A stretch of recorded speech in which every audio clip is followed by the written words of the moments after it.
సాయంకాలం మన ధ్యానం కొరకై దానియేలు గ్రంథం 5వ అధ్యాయం తీసుకుందాం. దానియేలు గ్రంథము 5వ అధ్యాయం మొదటి వచనం నుండి మనము మార్చి చదువుకుందాం. రాజు బెల్షస్సరు తన అధిపతులలో 1000 మందికి గొప్ప విందు చేయించి ఆ 1000 మందితో కలుసుకొని ద్రాక్షారసం త్రాగుచుండెను.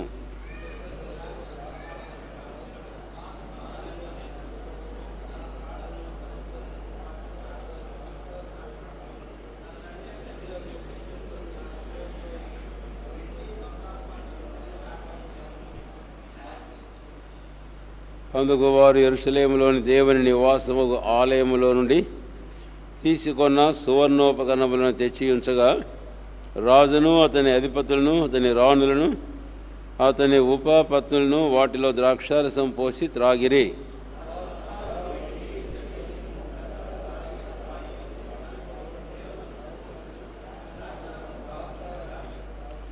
ఆ గడియలోనే మానవ హస్తపు వ్రేళ్లు కనబడి దీపము దగ్గర రాజు యొక్క నగరు గోడ పూత మీద ఏదో ఒక వ్రాత వ్రాయిచున్నట్టుండెను. రాజు ఆ హస్తము వ్రాయట చూడగా అతని ముఖము వికారమాయెను.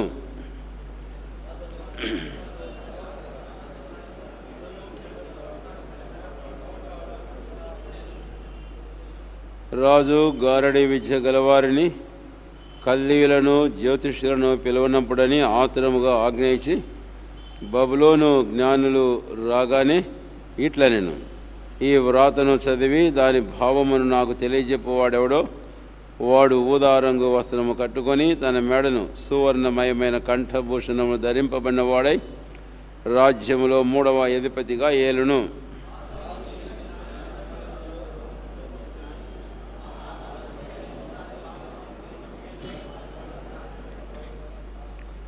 అందుకు రాజుకు బెల్షస్సరు మిగుల భయాక్రాంతుడై తన అధిపతులు విస్మయమందునట్లుగా ముఖ వికారము కలవాడాయను.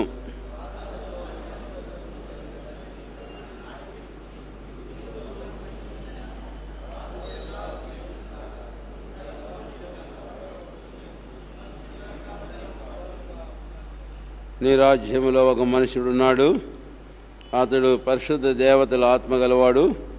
నీ తండ్రి కాలంలో అతడు దైవ జ్ఞానం వంటి జ్ఞానము బుద్ధియును తెలివియు గలవాడై ఉండుట నీ తండ్రి కనుగొనెను. గనుక నీ తండ్రి అయిన రాజు నెబుకద్నెజరు శకునగాండ్రకును గారడి విద్య గలవారికిని కల్దీయులకును జ్యోతిష్యులకును పై అధిపతిగా అతన్ని నియమించెను.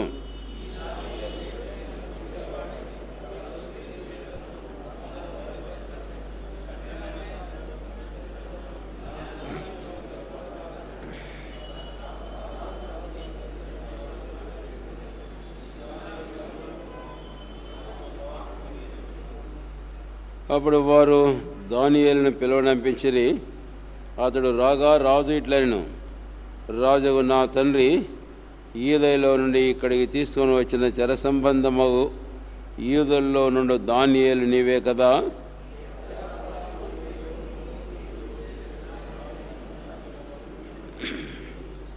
ఈ వ్రాత చదివి దాని భావము తెలియచెప్పవలని జ్ఞానులను గారడి విద్య గల వారిని పిలిపించితిని గాని వారు ఈ సంగతి యొక్క భావమును తెలపలేకపోయిరి.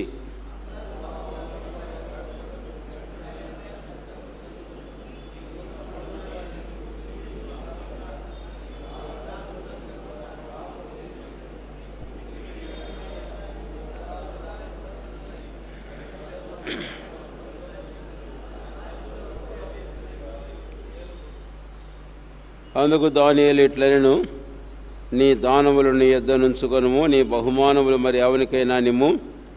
అయితే నేను ఈ వ్రాతను చదివి దాని భావమును రాజునకు తెలియజెప్పెదను.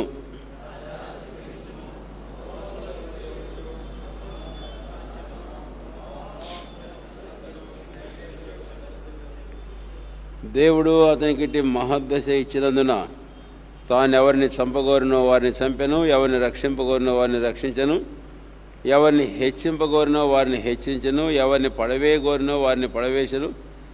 కాబట్టి సకల రాష్ట్రములను జనులను ఆయా భాషలు మాట్లాడేవారును అతనికి భయపడుచు అతని ఎదుట వణకుచూ నుండిరి.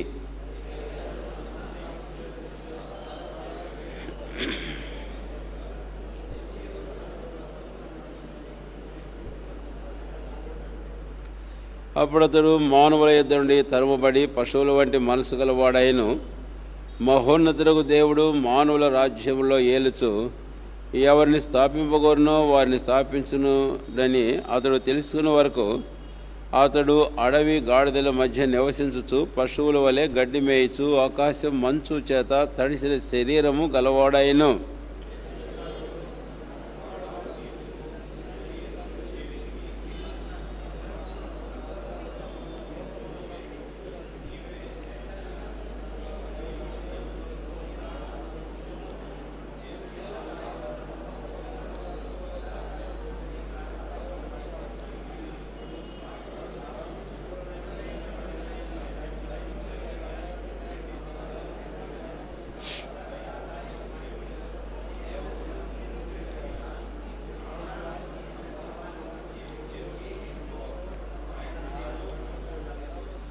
కావున ఆయన ఎదుట నుండి ఈ అరచేయి వచ్చి ఈ వ్రాతను వ్రాసిన శాసనం మీదనగా మెనే మెనే టెకేల్ ఉఫార్సీన్.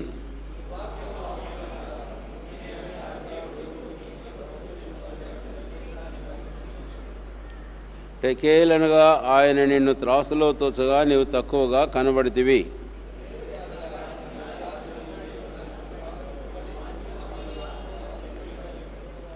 బెల్షస్సరు ఆగ్నేయగా వారు దానియేలునకు ఊదారంగు వస్త్రము తొడిగించి అతని మెడను బంగారపు హారం వేసి ప్రభుత్వం చేయుటలో అతడు 3వ అధికారిని చాటించిరి.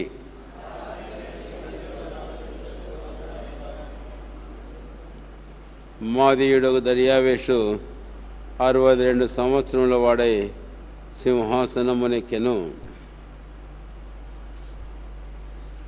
ప్రార్థన చేస్తాను.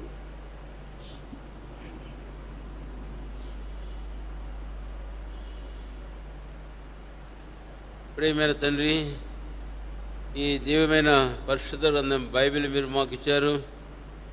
అందు 66 పుస్తకంలో ప్రతి అధ్యాయం, ప్రతి వచనం, ప్రతి మాటను బట్టి మీకు స్తోత్రాలు. దానియేలు గ్రంథం 5వ అధ్యాయానికి వచ్చాం.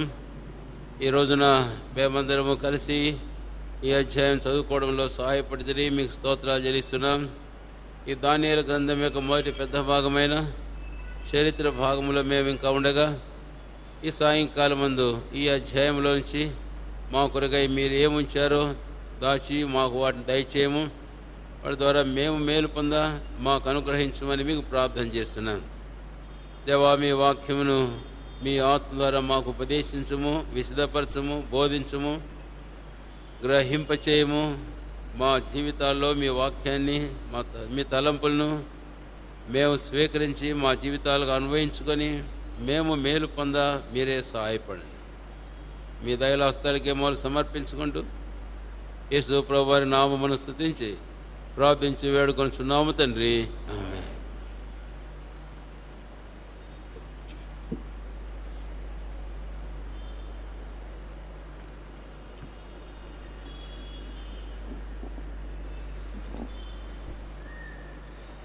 దానియేలు గ్రంథం 5వ అధ్యాయము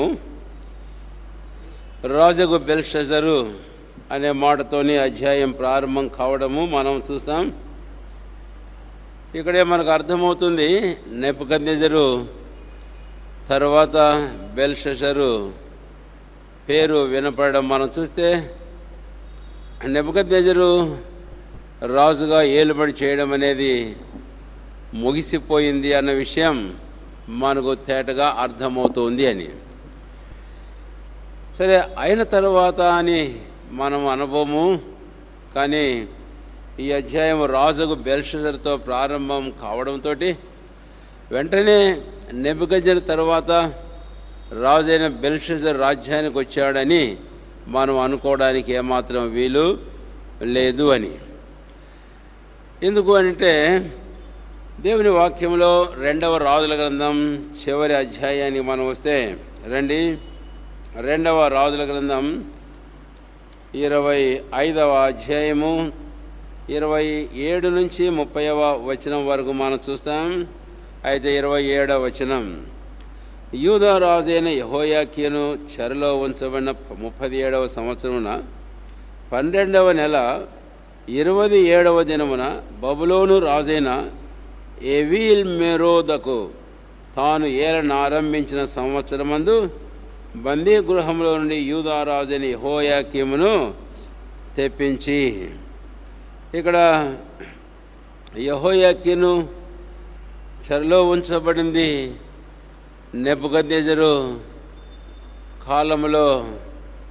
అయితే చెరలో ఉన్న దాదాపు 37వ సంవత్సరమును 27వ వచనం, 12వ నెల 27వ దినమున బబులోను రాజైన ఎవీల్ మెరోదకు. కాబట్టి ఇక్కడ బబులోను రాజుల గురించి మనం చూస్తాం.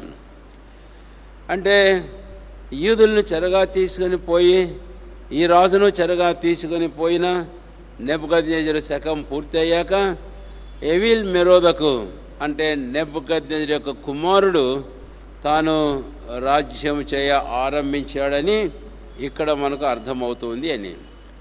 ఇదే విషయం ప్రవక్త అయిన యెషయా కూడా, ఇర్మియా కూడా, ఇర్మియా గ్రంథంలో 52వ అధ్యాయంలో 31 నుంచి 34 వరకు, ఇక్కడ 4 వచనాలు చూస్తాం. అదే మాటలు పదాలు మనం చూస్తాం. ఇక్కడ 31 చదువుతున్నాను. యూదా రాజైన యెహోయాకీను చెరపట్టబడిన 37వ సంవత్సరమున 12వ నెల 25వ దినమున బబులోను రాజైన ఎవీల్ మెరోదకు తన ఏలుబడి మొదటి సంవత్సరమున యూదా రాజైన యెహోయాకీనుకు దయచూపి బందీగృహంలో ఉండి అతన్ని తెప్పించి అనేది చూస్తాం. కాబట్టి 2వ రాజులలో మనం 25వ అధ్యాయంలో ఏ భాగం ఏదో చూసామో అదే భాగం ఇక్కడ కూడా మళ్ళీ వ్రాయబడినట్టుగా చూస్తాం. ప్రవక్త అయిన ఇర్మియా అందరి గురించి ముందే చెప్పాడు. తర్వాత ఈ విషయాన్ని గురించి తాను ఇక్కడ వ్రాసినట్లుగా మనం చూస్తాం. కాబట్టి నెబుకద్నెజరు తర్వాత ఎవీల్ మెరోదకు బబులోను కల్దీయుల రాజ్యమును ఏలినటువంటి రాజు అని, అంటే నెబుకద్నెజరు యొక్క కుమారుడు ఎవీల్ మెరోదకు. అయితే ఇతడు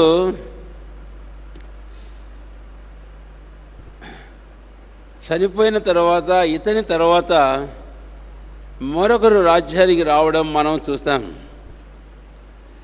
కాబట్టి ఇతడు ఎలాగా చనిపోయాడనే విషయం మనమంతా పూర్తిగా క్షుణ్ణంగా మనం ధ్యానం చేయబోవడం లేదు. కానీ అయితే ఎవీల్ మెరోదకు తర్వాత కూడా బెల్షజరు రాజ్యానికి వచ్చిన వాడు కాదు. అయితే దీనికంటే ముందుగా ఇంకా కల్దీయుల రాజ్యాన్ని పాలించిన వారు ఉన్నారు. వారెవరు అనే విషయం నేను 2వ అధ్యాయంలో ఆ ప్రతిమను గురించి మనం ధ్యానం చేసేటప్పుడు మీకు జ్ఞాపకం చేసి ఉంటాను.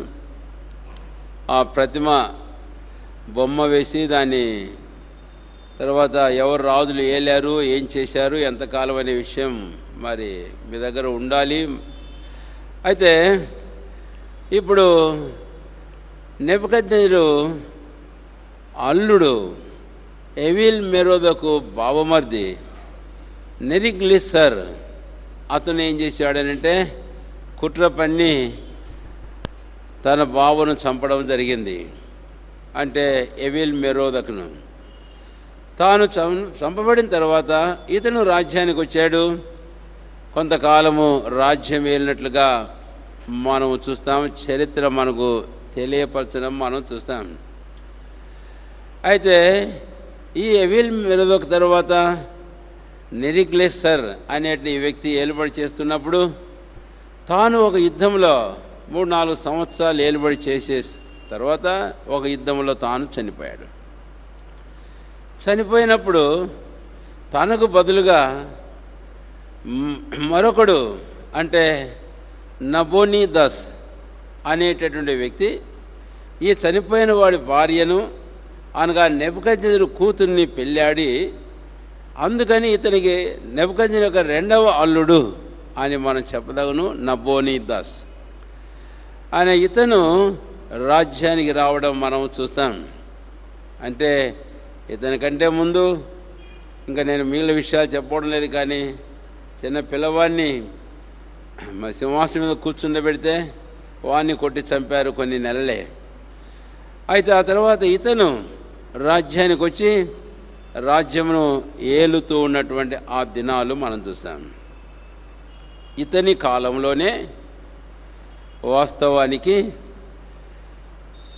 కల్దీల రాజ్యం యొక్క ఏలుబడి ముగింపునకు వచ్చింది అని. ఇక్కడ మనము గమనిస్తే ఈ నబోనీదాస్ తర్వాత 5వ అధ్యాయము బెల్షస్సరు 1వ వచనంలో మనం చూస్తాం కదా, కల్దీయుల రాజ్యాన్ని ఏలినాడు నెబుకద్నెజరు కుమారుడు అని. మరి ఇతనెవరు? ఈ బెల్షస్సర్ అనేటువంటి వాడు ఇతనెవరు అని. కాబట్టి ఈ నబోనీదాసు ఈ బెల్షస్సరును దత్తపుత్రునిగా తీసుకొని రాజకుమారుని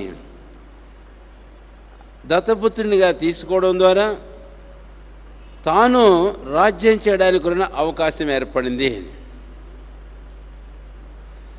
అలాంటి అవకాశం ఏర్పడిన తర్వాత నబోనీదాసు రాజ్యం ఏలుతూనే ఉన్నాడు. తాను దత్తకు తీసుకున్న ఈ కుమారుడైన బెల్షస్సరు తనతో కూడా తాను రాజ్యం ఏలుతూ ఉన్నాడు.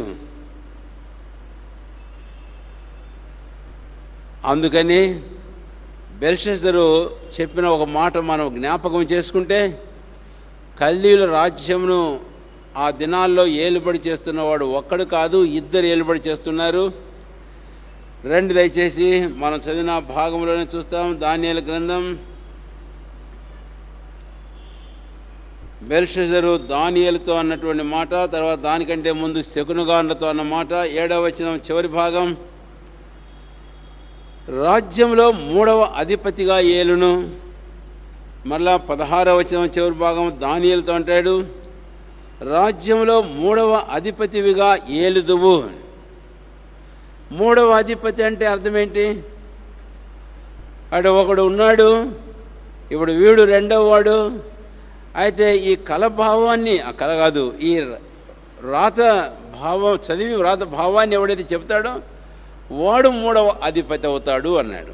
అంటే ఇప్పుడు కల్దీయుల రాజ్యాన్ని ఏలుబడి చేసేవారు ఎంతమంది? 2 ఉన్నారు.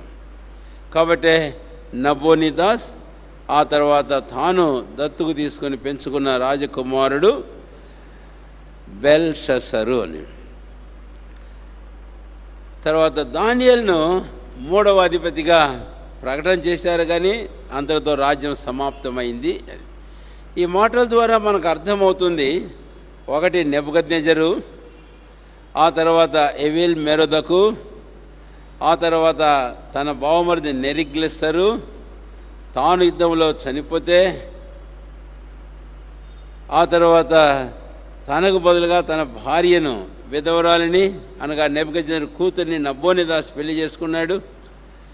ఆ రాజకుటుంబంలో ఒకరిని తాను దత్తుకు తీసుకోవడం ద్వారా తాను రాజ్యం ఏలడానికి, తన తర్వాత వీడు 2వ అధిపతి అని చెప్పడానికి ఇక్కడ వాక్యంలో అవకాశం ఏర్పడినట్లుగా మనం చూస్తాం.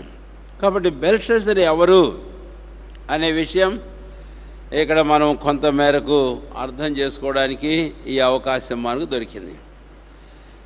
కనుక ఇప్పుడు ఈ బెల్షస్సరు రాజ్యం చేస్తూ ఉన్నాడు అని అన్నప్పుడు ఇంకో మాట మనం చూస్తాం. ఒక అన్యుడైన చరిత్రకారుడు ఈ కల్దీయుల రాజ్యము పూర్తి అంటే సమాప్తమయ్యేటటువంటి ఆ దినముల గురించి రాసేటప్పుడు ఆ అన్యుడైనటువంటి చరిత్రకారుడు బెరోసస్ అనేవాడు, అతని పేరు BEROSUS. అతను కల్దీయుల రాజ్యంలోకి వచ్చిన ఆ చరిత్రను రాస్తూ తానేమంటాడు అంటే, నబోనీదాస్ ఏలుతూ ఉన్న దినాలలో మాదీలు పారసీకులు కల్దీయుల రాజ్యమును చెరపట్టారు అని అంటాడు. అయితే దైవగ్రంథం బైబిల్లో మాత్రం నబోనీదాస్ అనే పేరు మనకు వినపడదు, కానీ నెబుకద్నెజరు కుమారుడైన బెల్షస్సరు ఏలుతూ ఉండగా అనే మాటను మనం చూస్తాం. కాబట్టి ఇక్కడ కూడా మనకు ఒకటి అర్థమవుతూ ఉంది. అయితే మరొక మాట చెప్పాలి. ఈ చరిత్రకారుడు రాశాడు ఆ విషయం. ఆ తర్వాత ఆ బబులోను చరిత్ర, దాని త్రవ్వకాల్లో బయటపడినటువంటి రాళ్ళు, కొన్ని పలకలు, వాటి మీద చెక్కబడినటువంటి లిపిని గూర్చి మనం తెలుసుకుంటే, బెల్షజరు ఆ దినముల్లో ఆ బబులోన్లో ఆ మాదీలు పారసీకులు దాడి చేసే సందర్భంలో తాను ఏలుతూ ఉన్నాడు అనే విషయం స్పష్టంగా ఉంది అని. మరి రెండు పరస్పర భిన్నంగా ఉన్నాయా? కాదు, రెండు సమ్మతితోనే ఉన్నాయి అనేదానికి ఒక ఆధారం బెల్షజరు తానే అన్నాడు, దానియేలుతో నీవు మూడవ అధిపతిగా వెళ్తావు అని. అంటే నేను రెండవ వాడును, నాతో పాటు నాకంటే ముందు వెళ్తున్నావు ఇంకొకడు ఉన్నాడు అంటే తను పెంచుకొని దగ్గర తీసిన స్టెప్ ఫాదర్, అతను నబోనిదాస్. కాబట్టి ఇక్కడ ఇబ్బంది ఏమీ లేదు. అయితే నబోనిదాస్ ఎక్కడున్నాడు? మాదీయులు పార్సీకులు కల్దీల రాజ్యం మీదకి వచ్చినప్పుడు అని అంటే, తాను దాదాపుగా 10 సంవత్సరాల కాలం అరేబియా ప్రాంతంలో, చరిత్ర చెబుతున్న మాట చెబుతున్నాను, ఉన్నాడు అరేబియా ప్రాంతంలో. అంతకుముందు 2వ అధ్యాయం మనం ధ్యానం చేసేటప్పుడు ఆ విషయం జ్ఞాపం చేసుకున్నాం. అయితే తాను రాజే, కల్దీల రాజు, తనతో కూడా తన పెంపకం కుమారుడైనటువంటి బెల్షజరు తాను ఏలుతున్నాడు అనే విషయం తేటగా అర్థమవుతుంది. కాబట్టి అతను చరిత్రకారుడు, బెరోసస్ అనే చరిత్రకారుడు, అన్యుడైన చరిత్రకారుడు రాసిన విషయం సత్యమే. అయితే బయటపడినటువంటి వ్రాత పలకలు ఇతరత్రా వాటిని బట్టి గమనిస్తే, బెల్షజరు మాదీయులు పార్సీకులు దాడి చేసినప్పుడు తాను బబులోన్లో ఉన్నాడు ఏలుతూ అన్న విషయం కూడా సత్యమే. కాబట్టి ఇప్పుడు 5వ అధ్యాయం 1వ వచనం సూటిగా బెల్షజర్ దగ్గరికి వెళ్ళినట్లుగా మనం చూస్తాం. కానీ ఇక్కడ మనం పొరపడవద్దు. నెబుకద్నెజరుకు బెల్షజరుకు మధ్యలో ఈ సంగతులు మనం మర్చిపోకుండా గుర్తుంచుకోవాల్సిన వారంగా ఉన్నాం. ఒకవేళ మీరు ఇంకా శ్రద్ధతో తేటగా అర్థం చేసుకోవడానికి కొరకై ప్రవచితమైతే ఒక మరి తయారు చేసి మేము అక్కడక్కడ పెడతాం మందిరంలో. క్రింద మీరు వచ్చినప్పుడు ఎప్పుడైనా సరే ఆ విషయాల గురించి మీరు చూడొచ్చు. తద్వారా మీరు వాటిని మనసులో ఉంచుకొని ధ్యానం చేసుకుంటూ అర్థం చేసుకోవడానికి వీలవుతుంది. కనుక ఇప్పుడు 5వ అధ్యాయము దానియేలు గ్రంథం, దయచేసి రండి. 5వ అధ్యాయము దానియేలు గ్రంథం. రాజుకు బెల్షజరు తన అధిపతులలో 1000 మందికి గొప్ప విందు చేయించి. కాబట్టి రాజుకు బెల్షజరు, ఈ విషయం మనం మరొక వాక్యం మీకు నేను ఇంతకుముందు జ్ఞాపకం చేశాను, మరలా జ్ఞాపకం చేస్తున్నాను. యిర్మీయా గ్రంథంలో 27వ అధ్యాయము, దయచేసి రండి. యిర్మీయా గ్రంథం 27వ అధ్యాయము. ఇక్కడ ప్రవక్త అయిన యిర్మీయా పలికిన మాట 7వ వచనం మొదటి భాగం చదువుతున్నాను. అతని స్వదేశమునకు కాలం వచ్చు వరకు సమస్త జనులు అతనికిని అతని కుమారునికిని అతని కుమారుని కుమారునికిని దాసులై యుందురు అని. అతనికిని అతని కుమారునికిని కుమారుని కుమారునికిని దాసులయ్యిందురు అన్నమాట. యిర్మీయా అంటాడు. ఆ విషయానికి వచ్చి ముందుగానే ప్రవచిస్తాడు. అంటే అతనికి అన్నప్పుడు నెబుకద్నెజరు, అతని కుమారునికి అన్నప్పుడు ఎవీల్ మెరోదకు, అతని కుమారునికి అని అన్నప్పుడు బెల్షసరుకు అని మనం గ్రహించవలసిన. తర్వాత ఈ దానియేలు గ్రంథం 5వ అధ్యాయంలో ఆ గోడ మీద వ్రాత చూచి భయపడేటప్పుడు రాణి రంగంలో ప్రవేశించి బెల్షసరుతో పలికిన ఒక మాట, నీ తండ్రి అయిన నెబుకద్నెజరు లేక నీ తండ్రి అని బెల్షసరుతో అనడంలో మనం చూస్తే, ఇప్పుడు బెల్షసరు కడపటివాడుగా ఏలుతూ ఉన్నాడు. మరి నీ తండ్రి అని నెబుకద్నెజరు సూటిగా సంబోధించినట్లుగా ఉంది కదా. కాబట్టి ఈ మాట గమనించండి. ఆ దినములందు తండ్రి కుమారుడనే సంబోధనము తప్ప తాత లేకపోతే మనముడు అన్నటువంటి సంబోధన ఎక్కడా లేదు. బైబిల్లో కూడా మీరు అర్థం చేసుకోవచ్చు. గ్రాండ్ సన్స్ అయినప్పటికీ, గ్రాండ్ ఫాదర్స్ అయినప్పటికీ ఆ సంబోధన లేదు బైబిల్లో. తండ్రి అన్నాడు, కుమారుడు అన్నాడు అంతే. కాబట్టి వాస్తవానికి బెల్షస్సరుతో రాని మాట పలికేటప్పుడు మీ తాత అని ఉండాలి, అనకుండా నీ తండ్రి అని అన్నది. ఎందుకంటే ఆ దినములందు అలాంటి సంబోధనం కానీ అలాంటి మరి పదములు లేక భాష ఉండేది కాదు అని అంటారు. కాబట్టి బైబిల్లో ఇక్కడే కాదు మరికొన్ని సందర్భాల్లో కూడా ఆ విషయం మనకు తేటగా అర్థమవుతుంది. సరే, ఈ సంగతి అంతవరకు మనకు కొంతమేర అర్థం చేసుకోవడానికి వీలు కలిగింది అనుకుంటున్నాను. కనుక నెబుకద్నెజరు తన కుమారుడు అనేది ప్రత్యక్షంగా మనం చూస్తాం. నెబుకద్నెజరు తర్వాత రాజ్యం వెళ్ళినటువంటి వాడు ఎవీల్ మెరోదకు, ఆ తర్వాత మధ్యలో వచ్చిన ఇద్దరు, వారిద్దరి మధ్యలో ఒక చిన్న పిల్లోడు కొన్ని నెలల కోసం. అయితే ఆ నబోనిదాస్ ఒకడు, బెల్షస్సర్ రెండు, నీవు మూడవ అధిపతిగా అవుతావు అన్నప్పుడు దానియేలు మూడవ అధిపతి, కానీ రాజ్యం సమాప్తమైంది. ఇంతటితో ఈ మొదటి భాగం మనం పూర్తి చేస్తాం. బెల్షస్సర్ యొక్క చరిత్ర కొంత మనం అర్థం చేసుకున్నాం. సరే, ఇప్పుడు రండి దయచేసి ఈ 5వ అధ్యాయం అంతా మనము 4వ అధ్యాయముకు లాగానే మిగిలిన అధ్యాయాలకు లాగానే మనం ఒకవేళ విభజించగలిగితే 3 భాగాలుగా మనం విభజించుతాము అనుకుంటున్నాను. రండి, 1వ వచనము నుంచి 9వ వచనము వరకు 5వ అధ్యాయము 1 నుంచి 9వ వచనం వరకు మనం చూస్తే మనం చదివాము ఇంతకుముందే. ఇక్కడ రాజుకు బెల్షస్సరు తను గూర్చి వ్రాయబడిన మాటలన్నిటిని బట్టి నేను ఒక మాట వాడాలి అని కోరుతున్నాను. మీరు ఆ ఒక పదం గుర్తుంచుకుంటే ఈ 9 వచనాల్లోని సంగతి ఏంటి అనేది మనకు అర్థమవుతుంది. బెల్షస్సరు తాను సర్వోన్నతులకు దేవుణ్ణి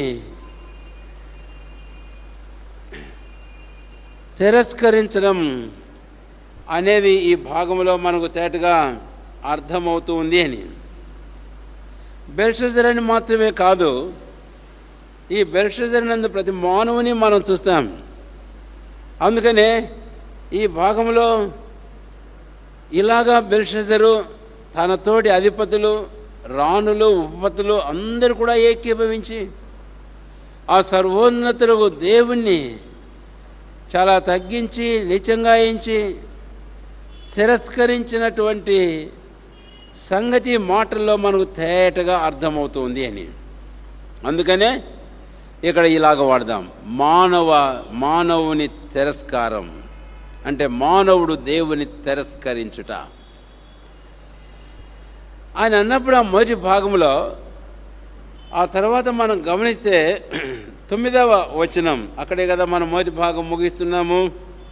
9వ వచనం, అందుకు రాజుకు బెల్షస్సరు మిగుల భయాక్రాంతుడై తన అధిపతులు విస్మయం పొందినట్లుగా ముఖ వికారము కలవాడాయను. పైన మనం గమనించినప్పుడు 7వ వచనంలో రాజు గారడి విద్య కలవారు, జ్ఞానులను పిలువనిపించి. ఇందులో అక్కడ దానియేలు అగుపడకపోయినప్పటికీ తర్వాత ఆ దానియేలును తాను పిలిపించినట్లుగా మనం చూస్తాం. లేక 9వ వచనానికి మనం వచ్చినట్లయితే ఆ బెల్షస్సరు ఎలాగా భయాక్రాంతుడై ముఖ వికారం కలవాడాయను అంటే రాజే అలాగ అయిపోయారు. వారు చూచినప్పుడు వారు భయం ఆందోళనతో నింపబడ్డారు.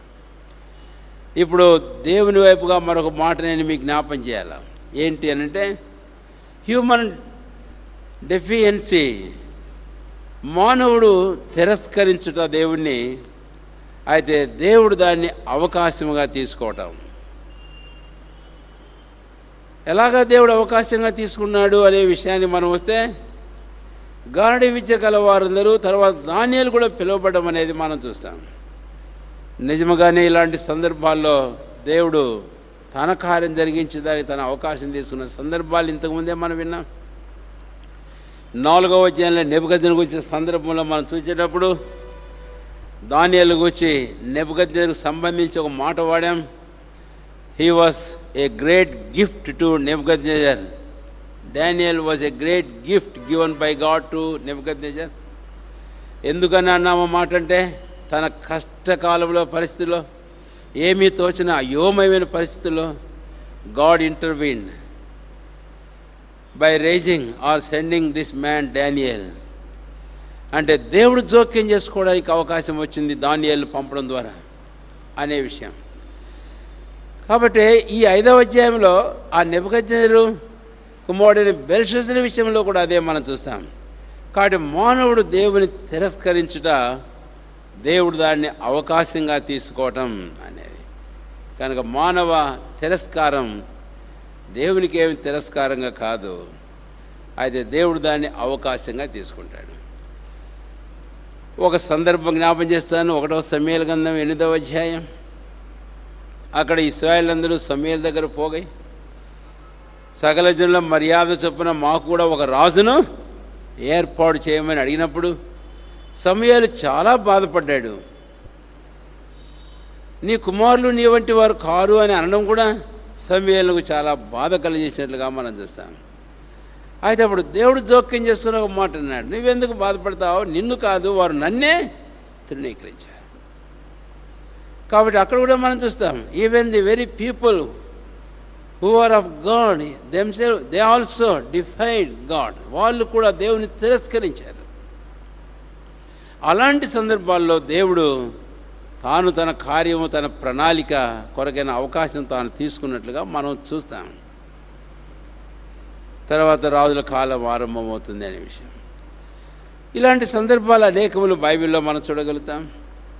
సరే, దేవునికి అవకాశం ఇవ్వడానికని మానవులు దేవుని తిరస్కరించడం ఏమాత్రము తగదు. కానీ బుద్ధిహీనంగా, అజ్ఞానంగా మానవులు దేవుని తిరస్కరించిన సందర్భాలలో దేవుడు తన ప్రణాళికను జరిగించేదానికి, కొనసాగించేదానికి అవకాశం ఖచ్చితంగా తీసుకుంటాడు. అదే ఇక్కడ జరిగింది. ఇది మొదటి భాగం, 5వ అధ్యాయము 1వ వచనం నుంచి 9వ వచనం వరకు అని. ఆ తర్వాత 10వ వచనం నుంచి మనము గమనించినట్లయితే 16వ వచనం వరకు మనం చూస్తాం. 10వ వచనం నుంచి 16వ వచనం వరకు. ఇక్కడ 2వ భాగానికి నేను ఇలాగా మరి పిలవాలని కోరుతున్నాను. ఏంటి అని అంటే, ఇక్కడ ఈ గారడి విద్య గలవారు, జ్ఞానులు, వీళ్ళందరూ బెల్షస్సరు దగ్గరికి వచ్చారు పిలవగానే. కానీ అయితే ఆ వ్రాతను చదవడం కానీ దాని భావం కానీ చెప్పలేకపోయారు. 4వ అధ్యాయంలో కూడా ఆ విషయం మనం చూసాం. రాజు ఆజ్ఞాపించగానే పరిగెత్తి వచ్చేసారు. కానీ వారంటారు, కళ చెబితే కళ భావాన్ని మేము చెబుతాం. 2వ అధ్యాయంలో అంతే, 4వ అధ్యాయంలో అంతే నెబుకద్నెజరుతో అన్నారు. కాబట్టి నెబుకద్నెజరు నిస్సహాయుడుగా విడిచిపెట్టబడినట్లుగా మనం చూస్తాం ఆ 2-4 అధ్యాయాలలో. అయితే ఇప్పుడు 5వ అధ్యాయంలో తన కుమారుడి విషయం కూడా అలాగే జరిగింది. బెల్షస్సరు ఆజ్ఞాపించగా అందరూ వచ్చారు, కానీ అయితే ఎవడు చదవలేకపోతున్నాడు, దాని భావం ఎవడు చెప్పలేకపోతున్నాడు. కనుకనే here we understand the desperate condition of this king Belshazzar. ఇక్కడ ఈ రాజు అయిన బెల్షస్సర్ యొక్క నిరాశ, నిస్సహాయపు స్థితిని మనం చూస్తాం. అందుకనే 2వ హెడ్డింగు నిరాశ, నిస్పృహమైన స్థితి. అయితే ఈ సమయంలో దేవుని వైపుగా మనం వస్తే కనుక దేవుడు ఏం చేశాడు అన్నటువంటి విషయాన్ని ఈ భాగంలో మళ్ళా మనం చూస్తాం. 10వ వచనంలో, 9వ వచనంలో మనం ఇందాకనే చదువుకున్నాం. రాజు బహు భయక్రాంతుడైపోయినాడు, కలవరపడ్డాడు. ఎందుకంటే వాళ్ళు కూడా చెప్పలేకపోయినారు, ఏంటి నా పరిస్థితి. ఇలాంటి నిరాశాపూరితమైన ఈ స్థితిలో రాణి జోక్యం చేసుకున్నది. రాణి జోక్యం చేసుకొని 10 నుంచి మరి కింద భాగాన్ని వెళితే 11, 12 వచనములు మనం చూస్తాం. తర్వాత 13 నుంచి 16 వచనాల వరకు మనం చూస్తే రాణి బెల్షజరుకు తాను విషయం చెప్పడం అనేది మనం అక్కడ చూస్తాము. నీ రాజ్యంలో ఒకడున్నాడు అని దానియేలును గూర్చి ఆ రాజుకు పరిచయం చేయడం మనం చూస్తాం. అంటే ఈ దానియేలు ఎవరనే విషయం మనం ఆ భాగం ధ్యానానికి వచ్చినప్పుడు మనం చూద్దాం. ఆ సందర్భంలో how this king Belshazzar treated him అనే విషయాన్ని మనం అర్థం చేసుకోవాల్సి ఉన్నాము. తన మాటల ద్వారా మనకు అర్థమవుతుంది ఆ విషయం. అందుకని ఇక్కడ నేను ఒక మాట వాడాలని కోరుతున్నాను. ఏంటి అనంటే, మానవుని నిరాశ నిస్పృహతో ఉన్న ఈ స్థితిలో ది ఫూలిష్నెస్ ఆఫ్ గాడ్, దేవుని యొక్క బుద్ధిహీనత, దేవుని యొక్క అవివేకం అని అందాం. అంత మాట అనొచ్చా అన్నది మళ్ళీ ప్రశ్న వస్తుంది. అందుకని కొరింథీ రాసిన మొదటి పత్రిక 1వ అధ్యాయంలో ఒక వచనం మనం చూడడం మంచిది. కొరింథీయులకు రాసిన మొదటి పత్రిక 1వ అధ్యాయము, దయచేసి రండి. 24వ వచనం, 25వ వచనం, 25. దేవుని వెరితనం మనుష్య జ్ఞానం కంటే జ్ఞానము కలది, దేవుని బలహీనత మనుషుల బలం కంటే. కాబట్టి ఇక్కడ వాడాడు కనుక మనం వాడచ్చు. ఇంకా బైబిల్ దేవుని వెరితనం, దేవుని బలహీనత. కాబట్టి ఇక్కడ 5వ అధ్యాయంలో బెల్షజరు పిలిపించిన ఆ జ్ఞానులు, లేకపోతే ఆ గారడి విద్య గలవారు, ఆ మంత్రజ్ఞులు, వాళ్ళందరూ కూడా ఏదో జ్ఞానాలు అనుకుంటున్నారు. కానీ అయితే దేవుని వెరితనం మనుషుల జ్ఞానం కంటే ఏమన్నాడు? దేవుని వెరితనం మనుషుల జ్ఞానం కంటే జ్ఞానం కలది, దేవుని బలహీనత మనుషుల బలము కంటే బలం. కాబట్టి మనం వాడచ్చు. అందుకనే 2వ హెడ్డింగ్ ఇలాగా మీరు గుర్తుంచుకోవాల్సిందిగా మనం చేస్తున్నాను. ఏంటి అంటే, మానవుని నిరాశ నిస్పృహ. అలాంటప్పుడు దేవుని యొక్క బుద్ధిహీనత లేకపోతే బలహీనత అనేది ఎలాగ కార్యం చేసింది అనే విషయం. ఈ సందర్భం మీరు ఇంకా అర్థం చేసుకోవడానికి నేను 1-2 సందర్భాలు జ్ఞాపం చేస్తాను తీయకుండానే. ఆ 2 సందర్భాలు ఏంటి అంటే, సిరియా సైన్యాధిపతి అయిన నయమాను ఎలీషా దగ్గరికి వచ్చిన సందర్భం ఒకటి. ఎలీషా చెప్పిన మాటలు నయమాను ఏమాత్రం అంగీకరించగా తిరిగి వెనక్కి వెళ్ళబోతూ ఉంటే, వాని పేరేమో అక్కడ వ్రాయబడలేదు. కానీ అయితే పనివాడు ఒకడు ఏమన్నాడంటే, ఎందుకయ్యా నువ్వు అంతగా కోప్పడతావు, ఉగ్రుడవుతావు? ఆయన ఏదో చెప్పాడు కదా, చిన్న పనే కదా, నీళ్ళలో ముని లేమన్నాడు, చేయి ఆ పని, ఇంత దూరం ప్రయాణం చేసి వచ్చాం కదా, ఈ చిన్న పని చేస్తే ఏమవుతుంది చెప్పు, బాగుపడితే బాగుపడతావేమో కదా అని అనగానే ఏమైందో తెలుసు కదా మనకు. ఎలీషా వాని మాట విన్నాడు, ఆ ప్రకారం చేస్తే బాగైపోయాడు. అదే రాజుల గ్రంథంలో మరొక సందర్భాన్ని మీకు జ్ఞాపం చేస్తే, ఆ నయమాను విషయంలోనే మనం చూస్తాం. ఆ నయమాను ఇంట ఎవరున్నారట? ఒక చిన్నది, అంటే యూదయ దేశం నుంచి చెరగా తీసుకుని పోవను ఒక చిన్నది పనికత్తె దాసురాలు, చిన్నమ్మాయే. ఆమె ఏం చెప్పిందో మనకు తెలుసు కదా. అంటే నిశ్చయంగా మనుషుల జ్ఞానం కంటే దేవుని అవివేకం, బుద్ధిహీనత ఎంతో జ్ఞానం కలది. దేవుని బలహీనత మనుషుల బలం కంటే ఎంతో బలమైంది అన్నప్పుడు ఇక దేవుని జ్ఞానం, దేవుని బలం ఇంకెంత గొప్ప వర్ణించలేము. అలాగే ఇంకా బైబిల్లో మరికొన్ని సందర్భాలు కూడా మీరు అర్థం చేసుకోగలరు. కాబట్టి ఇక్కడ 2వ హెడ్డింగ్, ఈ 5వ అధ్యాయంలో 2వ భాగం 10వ వచనం నుంచి 16వ వచనం వరకు మానవుని నిస్పృహ, నిస్సహాయమైన స్థితి.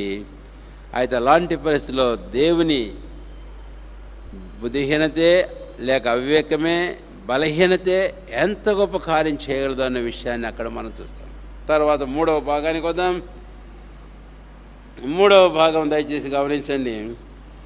ఇక్కడ 17వ వచనం నుంచి 31వ వచనం అంటే చివరి వరకు మనం చూస్తాం. ఇక్కడ 17వ వచనం నుంచి 31వ వచనం వరకు మనం గమనిస్తే ఇది మరొక భాగం, చివరి భాగం, మూడవ భాగముగా మనం గమనించినప్పుడు రండి 17వ వచనం. అందుకు దానియేలు ఇట్లను, నీ దానములు నీ యొద్ద ఉంచుకొనుము, నీ బహుమానులు మరి ఎవరికైనా నిమ్ము.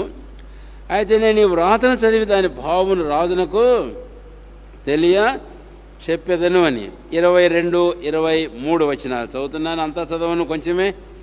బెల్షస్సరు అతని కుమారుడువగు నీవు ఈ సంగతి అంతా ఎరిగిండి నీ మనసును అణచుకొనక పరలోకముందున్న ప్రభు మీద నిన్ను నీవే హెచ్చించుకొంటివి అని. ఇక్కడ బెల్షస్సరు యొక్క గర్వాన్ని మనం చూస్తాం, అతిశయాన్ని మనం చూస్తాం. నిన్ను నీవే ఏం చేసావట? హెచ్చించుకున్నావు. ఇదంతా నీకు తెలిసి కూడా ఆ సర్వోన్నతుడు మహోన్నతుడు దేవుని మీద నిన్ను హెచ్చించుకున్నావు. ఇక్కడ ఏమర్థమవుతుంది అంటే మనిషికి చాలా సంగతులు బయలుపరచబడి తెలియపరచబడి తాను ఎరిగి ఉన్నప్పటికీ మనిషి తగ్గకపోవడం అనేటటువంటిది బెల్షస్సరులో మనం చూస్తాం. బెల్షస్సరులో మనం చూస్తాం. అంటే బెల్షస్సరు ఎంత గడుసోడని అంటామే బాగుంటుందా తెలుగులో పదం, లేకపోతే మరొక మాట అంటే మంచిది, చాలా దళసరి అయినటువంటి మనసు గెలినవాడు. దళసరి అంటే ఏంటి? తెలుగులో సామెత చెప్తుంటారు ఏంటనంటే దున్నపోతు మీద నీళ్లు పోసినట్టే అని. అంటే దున్నపోతు మీద నీళ్లు పోస్తే నీళ్ళు ఏమన్నా కొంచెమన్నా లోపలికి ఇంకుతాయా? ఇంకో అదే అన్నమాట దాని సంగతి. ఈ మనిషి ఇదంతా తాను తెలిసి ఉన్నప్పటికీ కూడా తన మనసుని ఏమాత్రం అణుచుకున్నటువంటి వాడు కాడు. తన మనసు చాలా దళసరి, చాలా మందమైంది. క్రొత్త నిబంధనలు యేసు ప్రభువు వారు హెచ్చరించాడు, మీ హృదయములు విస్తారమైన భోజనము ఇటు చేత మందము కాకుండా చూసుకోండి, మందమతులు కాకండి, మందులు కాకండి. ఇలాంటి పదాలు మనం చూస్తాం క్రొత్త నిబంధనలు, సువార్తల్లో, ఇతర పత్రికల్లో కూడా. కాబట్టి ఇప్పుడు బెల్షస్సరు గురించి మనం చూస్తాం. ఇంగ్లీష్లో ఒకవేళ ఆ పదం మీకు కావాలంటే the density of the mind of this man Belshazzar. Density అంటే ఏదైనా ఒక వస్తువుని గురించి మనం చెప్పేటప్పుడు దాని పటుత్వాన్ని గురించి మనం మాట్లాడేటప్పుడు ఏం పదం వాడతారు? డెన్సిటీ. సరే, కాబట్టి అలాంటి ఈ మనిషి మానవుని యొక్క ఇలాంటి మందమతనం, మందత్వం, దళసరితనం, ఈ డెన్సిటీ. అయితే దేవుని వైపుగా మనం వస్తే కనుక ఇక్కడ ఇలాంటి పరిస్థితుల్లో దేవుని యొక్క తీర్పును మనం చూస్తాం. మానవుడిలాగా తను కఠినం చేసుకుంటే దేవుని యొక్క తీర్పు. నేను పోయిన వారం కూడా చెప్పాను అనుకుంటున్నా మాట. సామెతల గ్రంథం 29వ అధ్యాయం 1వ వచనం ఏమిటది? ఎన్నిసార్లు గద్దించినను లోబడిన వాడు హఠాత్తుగా నాశనం. అది బెల్షస్సరులో కూడా చూస్తాం, వాళ్ళ నాన్నలోనే కాదు. కాబట్టి మూడవ పెద్ద భాగం 17వ వచనం నుంచి 31వ వచనం వరకు, 1 నుంచి 9 వచనాల వరకు మనం గమనించినట్లయితే మనుష్యుడు దేవుణ్ణి తిరస్కరించుట, అది దేవుని అవకాశము. రెండవది మనం చూసాం, మనుష్యుడు ఏం చేశాడట చెప్పండి. రెండవ భాగం చెప్పాను కదా, 10వ వచనం నుంచి 16వ వచనం వరకు ఏం చెప్పుకున్నాం, ఏం రాసుకున్నా తెలుసుకోవాలి నేను. కాబట్టి చాలా డెస్పరేట్ కండిషన్లో ఉన్నాడు. ఎందుకంటే ఆ జ్ఞానులు వచ్చారు, ఏం చెప్పలేకపోయినారు. నిరాశ నిస్పృహలో ఉన్నటువంటి పరిస్థితుల్లో ప్రభు అయిన దేవుడు, ఆయన బలహీనత, ఆయన అవివేకమని చెబుతా బుద్ధిహీనత ఎంతో బలమైందిగా, ఎంతో తెలివి కలిగిందిగా, ఎంతో జ్ఞానమైందిగా మనం చూస్తాం. మూడవదిగా మనం గమనించినప్పుడు 17వ వచనం నుంచి 31వ వచనం వరకు మానవుని యొక్క కాఠిన్యం, ఆ దళసరితనం, దేవుని యొక్క తీర్పు అని ఈ 3 భాగాలు ఈ అధ్యాయం అంతట్లో మనం చూస్తాం. సరే, ఒకవేళ ఇక క్లుప్తంగా మన ఈ విషయాలకు వచ్చి మరలా మనం వస్తే ఎలాగా చెప్పగలం? మొదటి భాగాన్ని మనం వచ్చినప్పుడు 1-9 ఇది మానవుడు దేవుని తిరస్కరించుట అని బెల్షస్సరులో మనం చూస్తాం. రండి త్వరగా 1వ వచనం. గొప్ప విందు చేయించి ఆ 1000 మందితో కలిసి ద్రాక్షారసం త్రాగుతూ ఉండేను. మంచిదే. అయితే 2వ వచనంకి వచ్చేటప్పటికి ఏమైంది? తన తండ్రి నెబుకద్నెజరు యెరూషలేములోని ఆలయంలో నుండి తెచ్చిన వెండి బంగారు పాత్ర తెమ్మని ఆజ్ఞ ఇచ్చెను. 3వ వచనంలో ఏం చేశారు? తీసుకున్న సువర్ణోపకరణం తెచ్చి ఉంచగా రాజును అతని అధిపతులను అతని రాణులను అతని ఉపత్తులను వాటిలో ద్రాక్షారసం పోసి త్రాగిరి. కాబట్టి వారు ఒకవైపు చేసేది ఏమిటో ఈ వచనాల్లో మనకు అర్థమవుతుంది. ఈ బంగారు, వెండి, ఇత్తడి ఈ పాత్రలన్నీ ఏంటివండి? యెరూషలేములో దేవుని మందిరంలో ఉన్నవి. వాటిని గురించి నేను పెద్దగా విశదపరచబడడం లేదు, కానీ ఈ అధ్యాయం మీదనే మనం పూజ చేస్తాం. అయితే ఒక మాట చెప్పాలని కోరుతున్నాను. ఈ వస్తువులన్నీ కూడా ప్రతిష్ఠితమైనవి. All these vessels are consecrated vessels unto the service of the most high and holy God. సర్వోన్నతుడు పరిశుద్ధులకు దేవుని సేవార్థంగా ప్రతిష్ఠించబడినటువంటి వస్తువులు, పాత్రలు ఇవన్నీ. అయితే అట్టి వాటిని తీసుకొని వచ్చి వీని అధిపతులు, మా రాణులు, ఉపపత్తులు అందరూ ద్రాక్షారసం త్రాగడం అంటే ఏం చేస్తున్నాడు? వాటిని అపవిత్రపరచడం మనం చూస్తాం. కాబట్టి ఇప్పుడు మీరే చెప్తారు, ఇది కాదా దేవుని తిరస్కరించడం? ఖచ్చితంగా బెల్షస్సరు దేవుని తిరస్కరించడం మనం చూస్తాం. అది ఇక్కడ తేటగా మనకు అర్థమవుతూ ఉంది అని.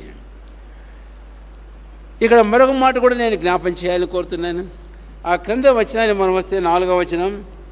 వారు బంగారు, వెండి, ఇత్తడి, ఇనుము, కర్ర, రాయి అను వాటితో చేసిన దేవతలను స్తుతించవచ్చు. ద్రాక్షారసము ఈ విందు చేసుకునేటప్పుడు వారు ఏం చేస్తున్నారట?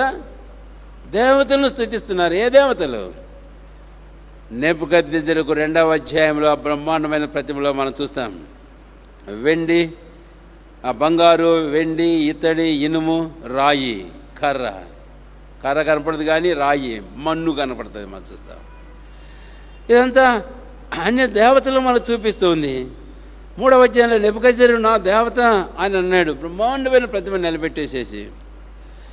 కాబట్టి ధర్మశాస్త్రంలో మనం ఎరుగుదాం, భూమి మీద కానీ, పైన ఆకాశం మీద కానీ, భూమి కింద నీళ్ళలో కానీ ఏ రూపమును నీవు ఒకవేళ అలాగా పూజించావనంటే దేవుని తిరస్కరించడమే.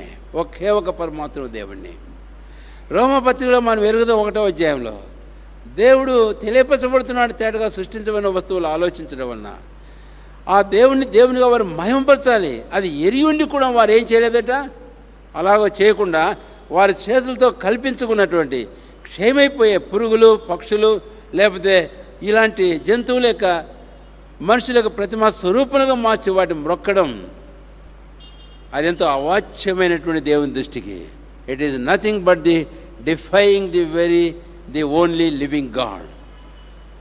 ఒకే ఒక సజీవుడుగా పరమాత్మ దేవుని తిరస్కరించడమే. ఈ 2 సందర్భాల్లో మనం చూస్తాం మాట. అందుకనే మొదటి భాగానికి మనం ఆ హెడ్డింగ్ రాసుకున్నాం. ఇక నేను ఒక మాట చెప్పాలా. రక్షించబడిన దేవుని ఫలంగా విశ్వాసం మన జీవితాలకు ఒక హెచ్చరిక ఏమిటి అని అంటే, ఈరోజు మన విషయానికి వస్తే, ఒకవేళ యూత్ క్యాంపుకు ఒక అంశం ఇచ్చాము, వెజల్స్ అంటూ హానర్ అని, ఘనత నిమిత్తమైన పాత్ర.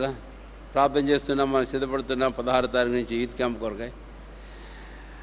దేవుడు తాను రక్షించే ప్రతి బిడ్డ కూడా యజమానుడు వాడుకునేందుకు అర్హమైన పాత్రగా ప్రతిష్ఠించాడు దేవుడు. ఈరోజు మనం అదే, we are not only purchased, also consecrated to certain purpose. మనం కేవలం విమోచించబడమే మాత్రమే కాదు, ప్రతిష్ఠించమన్న పాత్రలం, ఒక పని కొరకై, ఒక ఉద్దేశం కొరకై. ఈ సంగతి మనం ఎప్పుడు మర్చిపోకూడదు. ఎన్నో వచనాలు నేను చూపడం లేదు. కొరింథీయులు రాసిన మొదటి పత్రిక 6వ అధ్యాయం 19-20 వచనాలు మీరు గుర్తుంచుకోండి. అక్కడ పౌలు అపొస్తలుడు కొరింథీయులోని సంఘానికి వ్రాస్తున్నాడు. ఎందుకంటే వారు తమ శరీరమును బహుగా అపవిత్రపరుచుకున్నవారు, అన్నిలోనైనా లేవు మీలో ఉన్నటువంటి పనికిమాలిన పనులు, కార్యాలని వారిని గురించి వ్రాయడం చాలా దురదృష్టం. ఈరోజు విశ్వాసాలు మన జీవితాల విషయంలో పరీక్షించుకోవాల్సిన చాలా ప్రాముఖ్యమైన విషయమే.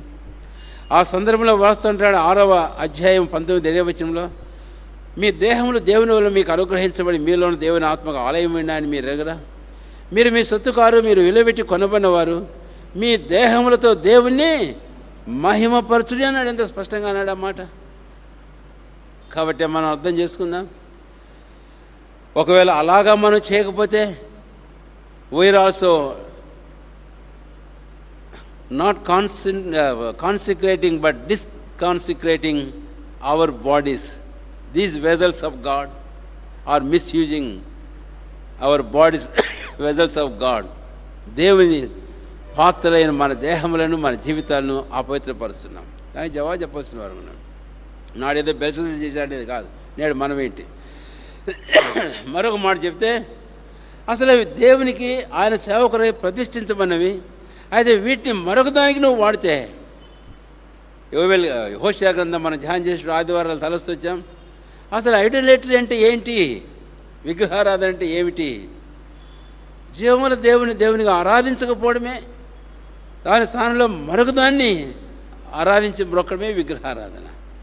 అది ఒక రూపమే కాదు, అది ఒక పని, ఒక కార్యం కావచ్చు, ఒక ఆశ కావచ్చు, ఒక కోరిక కావచ్చు.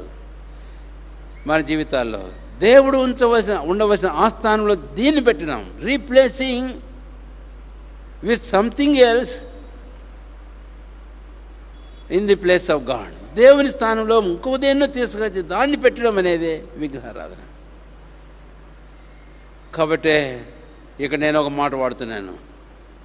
How do we value hour God? మనం మన దేవుణ్ణి ఎలాగా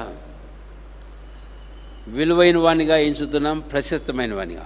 పేతురు రాస్తూ 1 పేతురు 2వ అధ్యాయం 7వ వచనం అంటాడు, విశ్వసించుతున్న మీకు ఆయన అమూల్యమైన వాడు. అమూల్యమైనవాడు.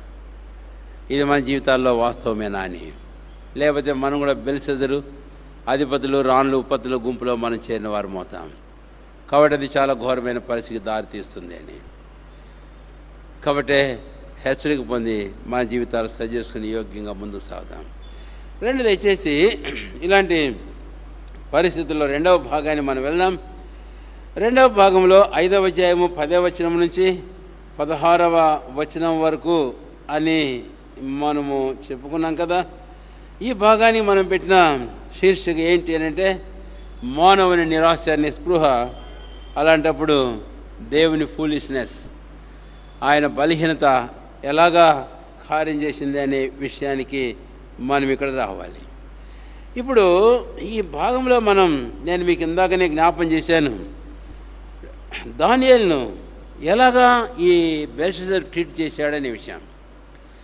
పౌలు అపొస్తలులు కొరింథీయులకు ఆ పత్రిక రాసేటప్పుడు ఒక మాట మీరు గుర్తుంచుకోవాలి. యూదులు సూచక్రియలు వెళ్తున్నారట, గ్రీస్ దేశస్తులు జ్ఞానాన్ని వెతుకుతున్నారట, ప్రజలు రకరకాలైన వెతుకుతూ ఉన్నారు. అదే పౌలు ఏమంటాడు తెలుసా? మేము సిలువేయబడిన యేసును ప్రకటించుచున్నాం. సిలువేయబడిన యేసున, ఇంకో మాట చెబితే బాగుండేదేమో, అద్భుతాలు సూచక్రియలు చేసే యేసుని మేము ప్రకటిస్తున్నాం. ఈ దినాల్లో అదే చెప్పే బోధకులు చాలామంది ఉన్నారు. లేక ఆశీర్వదించేదే యేసు ప్రభువుని గురించి మేము చెప్తున్నాం, అందుకే ఆశీర్వాద పండుగలు అంటారు. వస్తే ఈ పండుగలు మీరు పాలు పొంది మీరు ఆశీర్వాదం పొందుతారని. లేకపోతే మరొక మాట వాడతారు, అద్భుతములు సూచక్రియలు సువార్త సభలు అంటారు. ఆఖరిగా రక్షణ అనే పదం కూడా తగిలిస్తూ ఉంటారు మళ్ళీ. అంటే వాళ్ళ మనసులు ఎక్కడున్నాయి, లేక ప్రజల మనసులు గమనం ఎటువైపు మళ్ళిస్తున్నారనే విషయం మనం చూస్తే, అందుకనే ఈ దినాలలో సువార్త కలుషితమైపోయింది. Gospel is being polluted even by the very preachers. బోధకుల ద్వారానే సువార్త అనేది కలుషితం చేయబడుతుంది అని. సువార్తలు ఎక్కడ మన మాటలు వినం. పౌలు ఎంత స్పష్టంగానూ సూటిగానే చెప్పినట్టుగా మనకు అర్థమవుతుంది. We preach Christ crucified. కావచ్చు అని అద్భుతం చేయకపోలే, చేశాడు, సూచికలు చేశాడు, మహత్కార్యాలు చేశాడు. అయితే మేము ఎవరిని ప్రకటిస్తున్నాము? సిలువేయబడిన యేసుని ప్రకటిస్తున్నాం. ఇక్కడ పౌలు ఇంకొక అవకాశం తీసుకోవచ్చు, తీసుకున్నాడు కూడా. ఈ సందర్భాల్లో ఆయన పునరుత్థానాన్ని గురించి మాట్లాడాడు. రోమా 1:4 పునరుత్థానం ద్వారా దేవుని కుమారుడిని నిరూపించబడ్డాడని చెప్పి 1వ అధ్యాయం 4వ వచనంలో రాశాడు. అయితే ఈ గ్రీసు దేశస్తులకు, తర్వాత యూదులకు సూచక్రియలు, జ్ఞానము ఇలాంటివన్నీ ఎతికేవారికి ఏం చెప్తున్నాడు అని అంటే, మేము సిలువేబడి యేసును ప్రకటిస్తున్నామన్నాడు. యేసయ్యను ప్రకటిస్తున్నామన్నా అంటే సరిపోయింది అనుకుంటా నేనైతే. సిలువేబడిన వాడైన యేసునంటే ఏంటి? ఇంకా మీకు అర్థం కావాలి. సిలువ వేయబడటం అనేది ద్వితీయోపదేశకాండని వెళితే మనకు అక్కడ వ్రాయబడింది, ఎవడైనను శాపగ్రస్తుడని తీర్పు తీర్చబడి ఎంచబడితే అలాంటి వాడిని మ్రాను మీద వేలాడదీసి చంపాలి. అది మనిషి ఆ మాట వాడేటప్పుడు తనకు తెలియదా ద్వితీయోపదేశకాండలో ఈ మాట? మరి ఆ సంగతి ఏనుగుచ్చి నేను చెబితే ఈయన శాపగ్రస్తులను తీర్పు తీర్చబడ్డాడు, అలాంటి వాడుగా అందుకే సిలువ వేయబడుతున్నాడు అని జనాలు చెబితే వాళ్ళు ఏమంటారు? స్పందిస్తారా? నమ్ముతారా? ఆయన అనుమానించలేదు ఈ మనిషి ఏమాత్రం.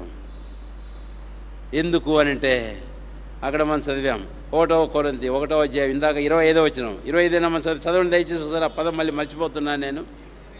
ఆ వెర్రితనం అంటే ఈ మనిషి ఏం చేస్తున్నాడంటే వెర్రితనాన్ని గురించి పాటిస్తున్నాడు. దేవుని వెర్రితనం, దేవుని వెర్రితనం, the foolishness of God. Paul preached nothing but the foolishness of God. పౌలు ప్రకటించింది ఏంటో కాదు, దేవుని వెర్రితనాన్ని ప్రకటించాడు. దాన్ని మరొక పదంలో మీకు పెడితే అదే 1వ అధ్యాయంలో తాను సిలువేయబడిన క్రీస్తుని పాటిస్తున్నామని చెప్పినప్పుడు క్రిందకు వస్తే, సువార్త అని వెర్రితనం చేత నమ్ము ప్రతివాన్ని రక్షించేందుకు దేవుడు ఆయన దయాపూర్వక సంకల్పం. దేవుని దయాపూర్వక సంకల్పం ఏంటో చూడండి. అంటే సువార్త అనే వెర్రితనం, దాని ద్వారా నమ్మే ప్రతివాన్ని రక్షించడం అనేది దేవుని దయాపూర్వక సంకల్పం. దేవుని ప్రణాళిక ఏంటో గమనించండి. ఇక్కడ ఎంత అద్భుతంగా ఉన్నాయి దేవుని తలంపులు, దేవుని ఆలోచనలని, ఆయన ప్రణాళికలని. మనమేమనుకుంటామంటే, అమ్మో దేవుడు బలవంతుడు, నమ్ముకోను నీకు సాయం చేస్తాడు. అయితే పౌలేమన్నాడు, దేవుడు బలహీనుడు, వేరేవాడు నమ్ముకోను నీకు సాయం చేస్తాడు అన్నాడు. ఏం తేడా ఉంది ఆయన సువార్తకు మన సువార్త కానీ? కాబట్టి నేను అందుకే ఈ పదం వాడడానికి సాహసించాను. ఏ పదం? The divine foolishness. అంటే man's desperation met by divine foolishness. మానవుని నిరాశ, నిస్పృహ దేవుని యొక్క వెరితనం, బుద్ధిహీనత జవాబు చెప్పింది అని మనకి ఇక్కడ అర్థం. వాళ్ళందరూ వచ్చారు, ఏం చేయలేకపోయేటప్పటికి ఎంతగా భయపడే 9వ వచనంలో మనం చదివాం. 5వ అధ్యాయం 9 బెల్షస్సరు. అయితే 10వ వచనం నుంచి 16వ వచనం వరకు రాణి వచ్చి ఈ విషయం బెల్షస్సరుకు చెప్పినట్లుగా మనం చూస్తాం. అయితే ఇందాక నేను ఒక పదం వాడాను, how this man treated Daniel అనేది. అంతేకాదు ఆ గొప్ప దైవజనుడు పౌలును కూడా క్రొత్త నిబంధనలో ప్రజలు ఎలా ట్రీట్ చేశారనేది ఒక మాట మీకు జ్ఞాపం చేయడం మంచిది అనుకుంటాను. ఏమన్నారు పౌలుని గురించి చెప్పండి. ఈ కాంటెస్ట్లో మీరు ఒక పదం మీకు గుర్తుంటే, ఆ దినాల్లో సువార్త పాటిస్తుంటే, సేవ చేస్తుంటే పౌలుని గురించి ప్రజలు ఏమన్నారు చెప్పండి? వెరివాడు. తర్వాత ఎవడు? మీరేదో చెప్తున్నా నాకు వినపడంలే. అందుకే అంటాడు, మేము పెంటగాను, తర్వాత వెరివారంగాను, పెంటతో సమానంగాను, ఇంకో పదం కూడా వాడాడు, మేము ఎంచబడిన వారు, వీఆర్ కౌంటెడ్ యాజ్ డంగ్. ఇంత జ్ఞాని అయిన ఈ మనుషుడు, అంతేకాదు తన ప్రసంగాలు, తన పరిచర్య, తన అభిషేకం, తన అపొస్తలత్వ శక్తి. అయితే తానంటాడు, లోకులు మమ్మల్ని వెరివాళ్ళలాగా, పిచ్చోళ్ళలాగా, పెంటతో సమానంగా ఎంచారు, మా మురికిగాను, మైలగాను, మురికిగాను. They counted as dirt and dung. అవును. అయితే ఈ వెరితనం ద్వారానే ఎన్ని ఆత్మలు రక్షించబడ్డారు, ఎన్ని సంఘాలు కట్టబడ్డాయి, ఎంత విస్తారంగా పరిచయం జరిగింది. కాబట్టి డివైన్ ఫూలిష్నెస్ ఇది much more wisdom of man. మనుషుల జ్ఞానం కంటే ఎంతో ఎక్కువైన జ్ఞానం. దేవుని బలహీనత మనుషుల బలం కంటే ఎంతో బలము కలది అని. ఇప్పుడు నేను పౌలు గురించి మీకు జ్ఞాపం చేశాను కనుక ఇక ఈ దానియేలు గురించి ఒక చెప్పక్కర్లేదు. అయినా కూడా ఒక మాట ధరండి చేసి 5వ అధ్యాయం ఇదేమంటాడు చూడండి. బెల్షస్సరు ఆ దానియేలుని పిలిచి 12వ వచనం 5వ అధ్యాయం 12వ వచనం. ఈ దానియేలు క్షమించండి 13వ వచనం. అప్పుడు వారు దానియేలుని పిలువనంపించిరి. అతడు రాగా రాజు ఇట్లెను, రాజగు నా తండ్రి యూదయలో నుండి ఇక్కడికి తీసుకుని వచ్చిన శర సంబంధము యూదుల్లో నుండి దానియేలు నీవే కదా? ఎవడో నీవు? ఎవరో నీవు? మీరే చదువుకోవాలి తర్వాత కొన్ని మాటలు, నేను ఒక్కడే చెబుతా. దానియేలు నీవే కదా అంటే నువ్వెవరో తెలుసా? యూదయలో నుంచి చెర తీసుకుని రాబడ్డావు. నా తండ్రి చెరగా తీసుకుని వచ్చాడు. చెరగా తీసుకుని రాబడినటువంటి వాళ్ళు నువ్వే కదా దానియేలు అంటే. అంటే అసలు దానియేలు ఎవరిప్పుడు చెప్పండి త్వరగా. ధ్యానం చేస్తూ వచ్చాం కదా, ఎవరు దానియేలు అసలు ఇప్పుడు? 1వ అధ్యాయంలో ఎలాంటి వాడో మనకు తెలుసు. ఆ తర్వాత 2వ అధ్యాయంలో నెబుకద్నెజరు కలను కల భావాన్ని చెప్పాడు దానియేలు. అందుకని ఎంతగా హెచ్చించబడ్డాడో మనకు తెలుసు. ఆ తర్వాత 3వ అధ్యాయంలో ముగ్గురు స్నేహితులను గురించి మనం చూస్తే కనుక మీకు 2 పదాలు జ్ఞాపం చేశాను. 2వ అధ్యాయం చివరి పదం, 3వ అధ్యాయం చివరి పదం. పోయిన వారంలోనూ అంతకుముందులోనూ వారేమో నియమించబడ్డారు 2వ అధ్యాయం చివరిలో. 3వ అధ్యాయం చివరికి వచ్చేటప్పుడు వారేమైనారట? హెచ్చించబడ్డారు. ఇలాంటి వారు దానియేలు. వాడికి తెలియదు, బెల్షస్సరు తెలుసు బాగానే. అయితే ఇప్పుడు అంటాడు, నువ్వేనా ఆ యూదయలోంచి చెరగా తీసుకుని వచ్చిన వాళ్ళు? నువ్వు దానియేలు నువ్వేనా అంటే నీకు తెలియదా అని. ఇప్పటికే దాదాపుగా నీ రాజ్య పరిపాలనలో దానియేలు 3వ సంవత్సరంలో ఉన్నాడు. కానీ ఇలాంటి దానియేలు తాను ఎరగకపోవడం ఏంటి అని. సరే, మరి 2 వచనాలు చదువుదాం. 8వ అధ్యాయము 2 వచనాలు వద్దులేండి. 1వ వచనం మనం చూస్తాము, 27వ వచనం. 1వ వచనం మీ తర్వాత చూడండి. 27వ వచనం చదవండి ఎవరినో ఒకరు దయచేసి. దానియేలు మాటలు విందాం. దానియేలు 8:27 గట్టిగా త్వరగా.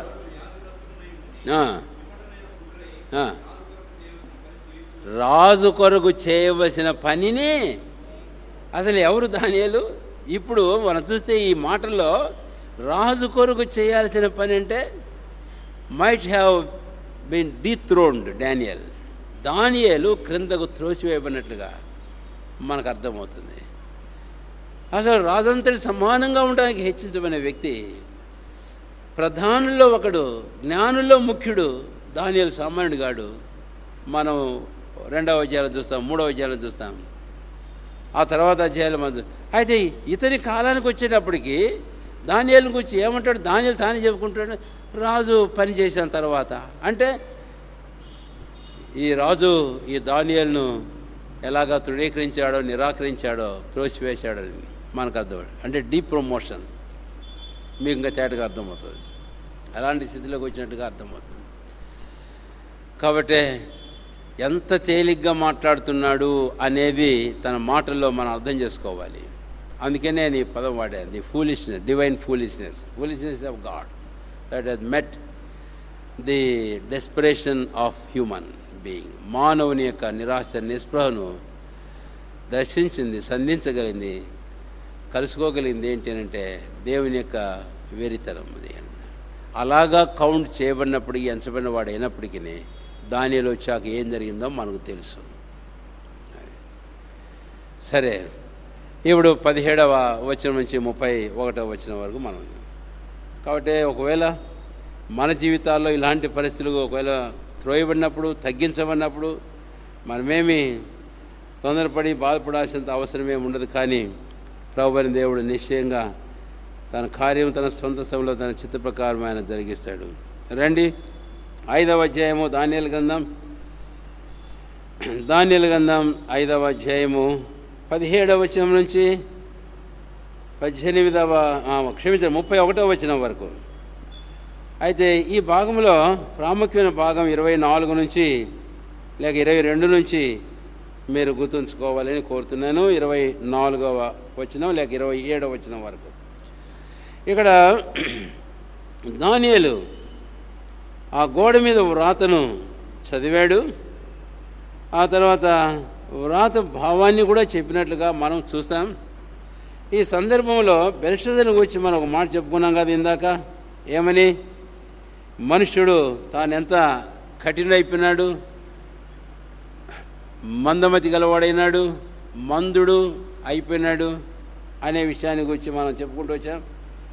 అయితే ఇలాంటివి మానవుని స్థితిని దేవుని యొక్క తీర్పు ఎలాగ దర్శించింది అనే విషయం ఈ భాగంలో మనం మూడవదిగా మన హెడ్డింగ్లో మనం ఉంచుకున్నాం.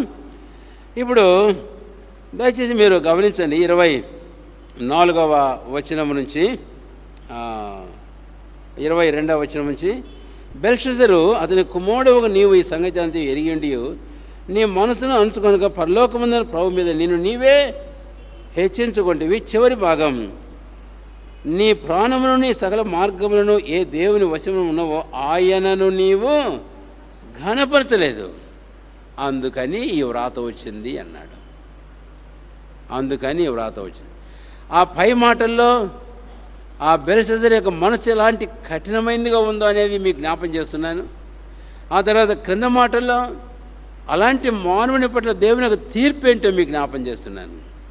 అప్పుడు చదువుతూ అన్నాడు, మెనే టికెల్ ఉఫార్సిన్ అంటే అక్కడ భావం రాసి పెట్టాడు, మీకు ఇంకా తెలుసు. కనుక అయిపోయింది, నీ రాజ్యం ఇంతటితో సమాప్తం అవుతుంది అని చెప్పేసేసాడు. ఆ మాటలు మీరు తర్వాతగా చూడండి. ఇక దేవుని యొక్క తీర్పు రావడం మనం చూస్తాం. నిజమే, ఇందాక కూడా జ్ఞాపం చేస్తున్నాం, సామెతలు 29:1. ఈ మనిషి ఏం చేశాడు అని అంటే, తాను తన మనసును అణుచుకోలేదు. అంతేకాకుండా మొదటి భాగంలో చూసాం, ఇక్కడ కూడా మళ్ళీ అదే దానియేలు మళ్ళీ చెప్పడం మనం చూస్తాం, నీవు ఇలాంటి దేవతలను స్తుతించి చేస్తూ వచ్చావు కనుక నీవు ఎరుగుదు మీ నాన్నకి ఏం జరిగిందో. నాన్నని వాడుతున్నాను నేను ఇందాక చెప్పాను, నెబుకద్నెజరుకు వచ్చి చెప్పినట్టుగా గుర్తుంది. అంటే ఈ మనిషి నెబుకద్నెజరు రాజు అయి ఉండి పశువులే గడ్డి మేసిన 7 సంవత్సరాల కాలంలో బెల్షస్సరు సంగతులు బాగా అర్థమయ్యే వయసుకు వచ్చున్నాడని తెలుస్తుంది. అంతే కదండి. దానియేలు బెల్షస్సరు తన మాటలు బట్టి చూస్తే సంగతులు బాగా అర్థమయ్యే వయసులోకి వచ్చాడు. బాగా అర్థమయ్యే పరిస్థితులు అంటే దాదాపు 12-13 సంవత్సరాల వయసు ఉంటుంది అప్పుడు బెల్షస్సరుకు. ఇంత తెలిసి కూడా వీడు ఇంకా తగ్గించుకోకుండా కఠినం కావడం ద్వారా దేవుని యొక్క తీర్పు తన మీదకి రావడం మనం చూస్తాం. దేవుడు తీర్పు తీర్చడానికి తొందరపడేవాడు కాడు. ఆయన తొందరపడితే దేని కొరకు తొందరపడేవాడు అంటే కనికరం చూపడేందు సంతోషించేవాడు, క్షమించడేందు సంతోషించేవాడు, కృప చూపడేందు ఆనందించేవాడు దేవుడు, తీర్పు తీర్చటేందు కాదు. అయితే అల్టిమేట్గా ఇలాంటి మానవుని పట్ల దేవుని యొక్క తీర్పు కాదనిలేమిగా. అందుకనే ఆదికాండం 6వ అధ్యాయం వెళుతుంది. ఆదికాండం 19వ అధ్యాయంలో సొదొమ గొమొర్రాల గురించి మనం చూస్తాం. ఆ తర్వాత ఇంకా క్రొత్త నిబంధనలు కూడా ఇలాంటి సందర్భాలు మనం చూస్తాం. సిలోయమని గోపురం పడి చచ్చిన వారి గురించి. అంతేకాదు ఇప్పుడు ఈ భూమి ఆకాశాన్ని గురించి పేతురు అపొస్తలులు చెప్పిన ప్రవచనం మనం ఎరుగుదాం. 20వ అధ్యాయము అక్కడ మనం గమనించినట్లయితే 11వ వచనం నుంచి 15వ వచనం వరకు ధవళ సింహాసనం తీర్పు గురించి మనం చూస్తాం. అగ్ని గంధులతో మండుకున్నాం. యేసయ్య తానే శరీరధారిగా ఉన్న దినాల్లో మార్క్స్ వార్త 9వ అధ్యాయం చివరి వచనంలో ఈ మాట అంటాడు, ఏమని? అక్కడ అగ్ని ఆరదు అని పురుగు చావదని. భయంకరమైన మాటలు ఆయన నోట ఉచ్చరించడం ఏంటి? అవును నిజమే. అదే బెల్షస్సరు చెప్పడం మనం చూస్తాం. సరే, ఈ 3 భాగాల గురించి ఇలాగా మనం చెప్పుకుంటూ వచ్చాం. అయితే ఇప్పుడు ఇక్కడ నేను ఒక మాట మనకు అన్వయించుకున్న దానికి కొన్ని తలంపులు మన గమనానికి తేపడుతూనే ఉన్నాయి. ఇక్కడ ఒక సందర్భంలో మళ్ళీ ఒక మాట మీకు జ్ఞాపం చేయాలని కోరుతున్నాను. దానియేలు నెబుకద్నెజరుతో బెల్షస్సరుతో చెప్పిన మాటలు 22 నుంచి 23 వరకు ఒక పదమే మళ్ళీ చూడండి. బెల్షస్సరు అతని కుమారుడవు నీవు ఈ సంగతి అంతయు ఎరిగియుండి నీ మనసును అంటే ఎరిగి ఉండటం చాలదు. ఆ మాట మీకు జ్ఞాపం చేయాలి. It is not sufficient for anybody just to know what is the truth. నిజమేంటి, సత్యమేంటి అనేది, లేక సంగతి ఏంటి అనేది ఒక వ్యక్తి తన జీవితంలో తెలుసుకోవడం మాత్రమే తనకు చాలదు. దానికి ఎన్నో ఉదాహరణలు ఈ దినాల్లో కూడా మనకు తెలుసు. మీకు బాగా వినపడేది, పత్రికల్లో కనపడేది మీకు జ్ఞాపం చేస్తున్నాను. అది మనం ఎంతగా తృణీకరిస్తామో కూడా అది మీకు జ్ఞాపం చేస్తున్నాను. తెలిసి ఉండి కూడా చాలా సందర్భాలు జరిగి ఉండి అవి ఎరిగి ఉండి కూడా మనము మళ్ళీ బుద్ధిహీనంగానే ప్రవర్తిస్తున్నాం అనేది. నేను మన అమెరికా పోయినప్పుడు ఆ పిల్లోడు చెబుతున్నాడు, సీట్ బెల్ట్ను కూర్చి చెప్పాడు ఒక పిల్లోడు. ఈ సీట్ బెల్ట్ కనుక్కున్నవాడు ఎవడంటే ఒక విశ్వాసట, ఒక బిలీవర్. ఈ బిలీవర్కి ఆ ప్రేరణ ఎలాగొచ్చింది అని అంటే, ఇలాంటి ఒక మీటింగ్లో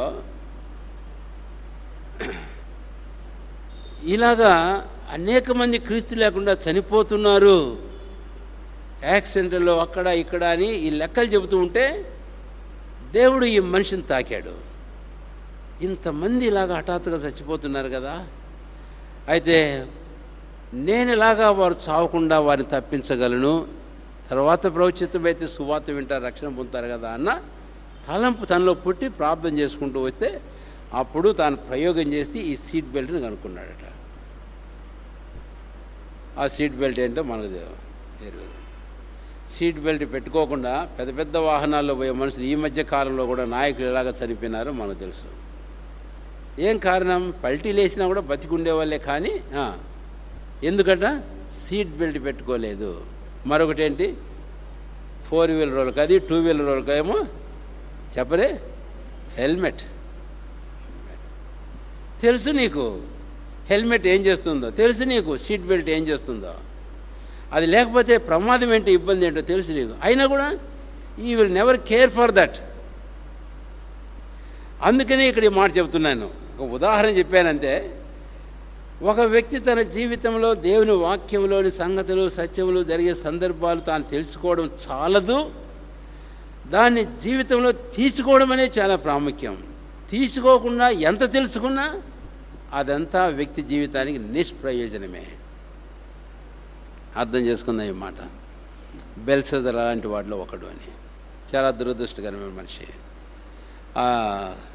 దానియేలు చెప్పాడు, మెనే టెకెల్ ఫస్ట్. అయిపోయింది, నీవు ఎరుగుదువు కానీ నీవు మనసును ఏం చేసుకోలేకపోయినావు, ఆనుకోలేకపోయినావు. కాబట్టి నీవు నిన్ను జాగ్రత్త చేసుకోలేకపోయినావు, అందుకని అయిపోయింది. వీడంటాడు 3వ అధిపతిగా వెళ్తావంటే నాకేం వద్దులేవయ్యా, నీ బహుమానాలు నీ దగ్గర ఉంచుకో, నీ అధికారం నీ దగ్గర ఉంచుకో దానియేలు చెప్పాడు. ఎందుకంటే దానియేలుకి అర్థమైంది ముందే, వీడి రాత్రిలో పోతున్నాడు, ఇంకేడా వీడు నాకు ఇచ్చేది అధికారం అని దానియేలుకి బాగా తెలుసు. అందుకే చెప్పేసేసాడు అనమాట. సరే, ఇక ముగింపులో ఈ మాట జ్ఞాపం చేయాలి. How this city was captured. ఈ పట్టణం, ఈ బబులోను లేకపోతే ఈ కల్దీయుల దేశం, ఈ రాజ్యం ఎలాగ చెరపట్టబడింది అని. ఎవరు వీరిని చెరపట్టింది? మాది పార్సీకులు, దాయాదులే. అయితే వీరు ఏం చేశారు అంటే ఈ పట్టణాన్ని చెరపట్టారు. ఒక పాట పాడాము ఇందాక, 3వ పాట 6వ చరణం. ఏం పాడాము తెలుసా, గుర్తుందా? స్వచ్ఛంద సీయోను వాస ఇత్తడి తలుపులో ఇనుప గడియలను విడగొట్టేదనని. యెషయా గ్రంథం 45వ అధ్యాయం 1 నుంచి మనం మాట చూస్తాం, మీరు తర్వాత చూడండి. ఆ కోరెషును గురించి ప్రభువుని దేవుడు మాట్లాడుతున్నాడు. కోరెషును గురించి మాట్లాడేటప్పుడు నేను అతని ఎదుట ఇత్తడి తలుపులను తీసి పెడతాను, ఇనుప గడియలను విడగొడతాను. చదివాము ఇందాక, లేదనుకుంటా, పాడామంతే. 45వ అధ్యాయం యెషయా గ్రంథం, మీరు 1 నుంచి, అంటే 4వ అధ్యాయం చివరి వచనంలో కూడా ఉంది, కానీ 1 నుంచి మీరు 4 వచనాల వరకు మీరు చూడండి. కోరెషును వచ్చి ప్రభువుని దేవుడు తన ప్రవక్త యెషయా ద్వారా ఈ మాట చెప్పాడు. కోరెషున సేవకుడు. ఎవరి కోరెషు? పార్సీకుల రాజ్యాధిపతి.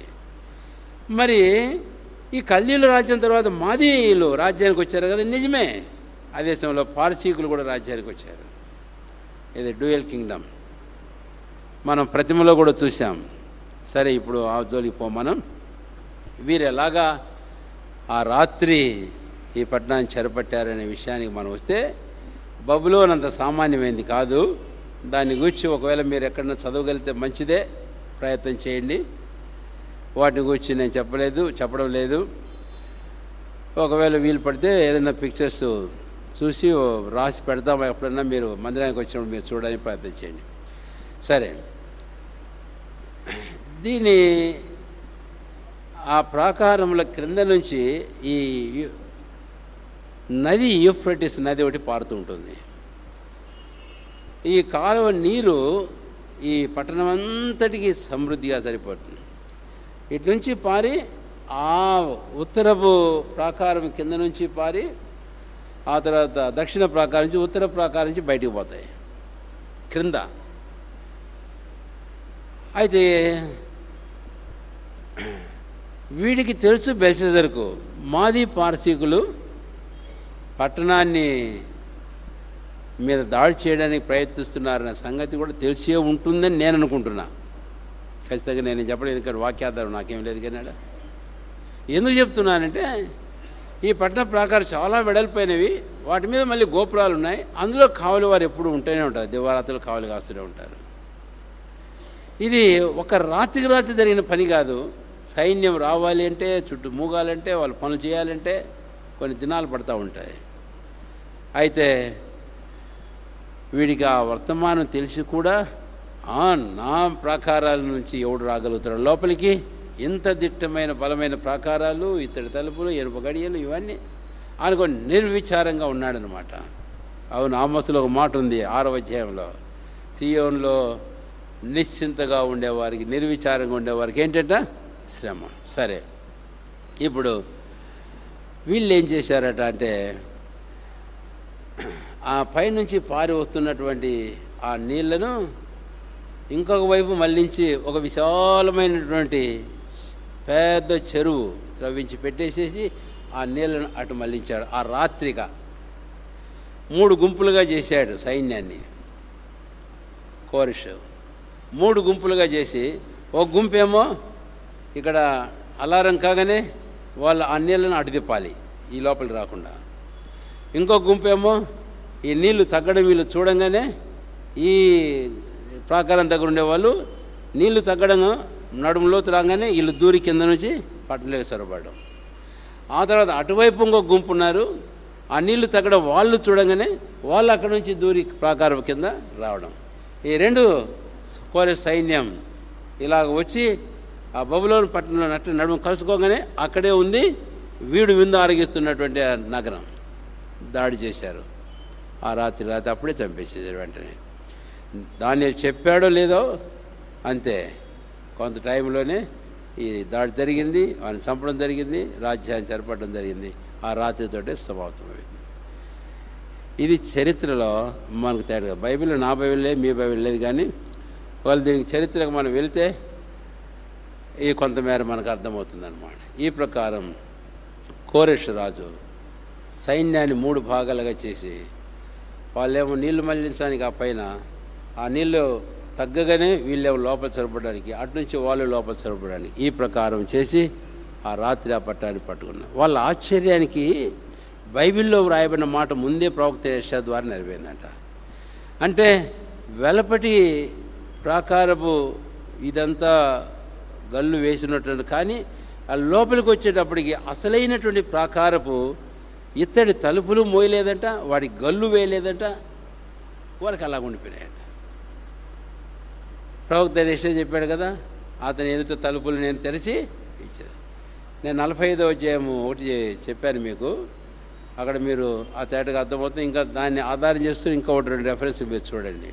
ఎలాగ ఈ కోరెషు ఎదుట ఆ ప్రకారాలు, ఆ ఇత్తడి తలుపులు, ఇనుప గడియలు ఓపెన్గా ఉన్నాయి అని.